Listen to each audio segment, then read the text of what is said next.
ముసలిదానికి coffee తీసుకురావడానికి ఇంతసేపు అట్లే ఎలాగో లేట్ అయింది కానీ అదేంటి ఆ చేతులు ఒకటి ఈ చేతులు ఒకటి పట్టుకున్నావు ఇది ఆకలికి ఇది తిన్నది అరగడానికి ఎంత ఎందుకు అరగట్లేదు అనుకోవడం ఎందుకు ఆ 2 టాబ్లెట్లు అందులో కలుపుకొని తాగే ఉంటే ఉంటావు పోతే పోతావు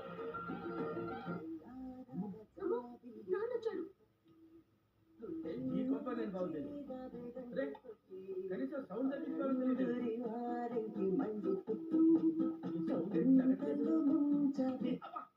ఏంటయ్యా ఇది ఇంత సౌండ్ పెట్టుకుని పాటలు పెట్టున్నావు కొంచెమైనా బుద్ధి లేదా అది వాళ్ళు చదువుకుంటుంటే ఛీ నీలో మార్పు వస్తుందని కూడా నాది పొరపాటు. అది కాదు మా నోరు మూసాయి నేను ఇంకో 2 నెలలు సస్పెండ్ చేస్తున్నాను. ఇంకో 2 నెలల ఏమి నవ్వుతున్నావురా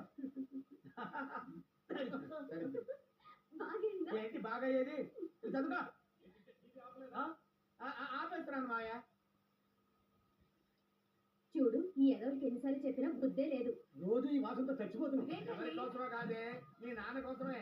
మీరు ఏడుస్తే చూసే వాళ్ళు ఏమనుకుంటారండి? అదేంటి అలా అంటావు? నేను ఏమన్నా మగదల్లో Ram Charan tick tick tick అని హార్స్ రైడింగ్ చేయడానికి మాట్లాడింది నాన్న ఇంట్లో ఉన్నారు.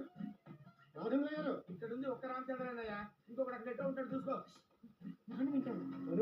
మనోళ్ళకు పనికి మాలి వెళ్ళి మీ వాహనానికి నేను పని అంటే టెక్కరా మీరే ఇంట్లో చెప్పకండి మన పరువు పోతుంది. ఓకే యా ఇక్కడే ఉండండి. మీకోసం ఎవరో వచ్చారు నాన్న. నమస్కారం చెప్పండి. మా కాలనీ బస్ స్టాప్ లో చెత్తా చెదారం చేస్తూ 1-2 పోస్తూ రొచ్చు చేస్తున్నారు కార్పొరేషన్ ఆఫీస్కి వెళ్ళాలి కానీ ఇక్కడికి వచ్చామండి. బోర్డు పెట్టలేకపోయారా? పెట్టావు సార్ కానీ ఈ వెళ్ళోడు రోజు అక్కడే పోతున్నాడు సార్. వాడి చదువురాదేమో పాపం. మళ్ళీ ఆ ఏరియాలో ఎవడైనా పాస్ పోస్తే వాడి కాళ్ళు కొట్టండి. కేసు లేకుండా నేను చూసుకుంటాను. సరే సార్ ఈసారి వస్తే మీరు చెప్పినట్టే చేస్తాం సార్. వాడు అంత ఈజీగా దొరకడు.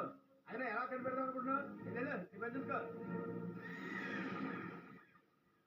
ఆ బట్టదాలు చాలు సార్ ఆయన కనిపెడతానికి. ఎందుకు లేదు సార్ ఎవడు పాప వాడు పోతాడు. నువ్వేంటి ప్లేట్ మార్చి వాడికి సపోర్ట్ చేస్తున్నావు? సస్పెండ్ అయినండి నేనేం సపోర్ట్ చేస్తాను మామయ్య గారు. ఓకే సార్ వీడెవడో తెలియకుండా బాగానే మేనేజ్ చేశాడు. ఏమన్నా నీకు వినపడిందా మామయ్య గారు? ఫోటోలో ఉంది నువ్వే నాకు తెలిసిపోయింది. అర్థమైంది మామయ్య గారు.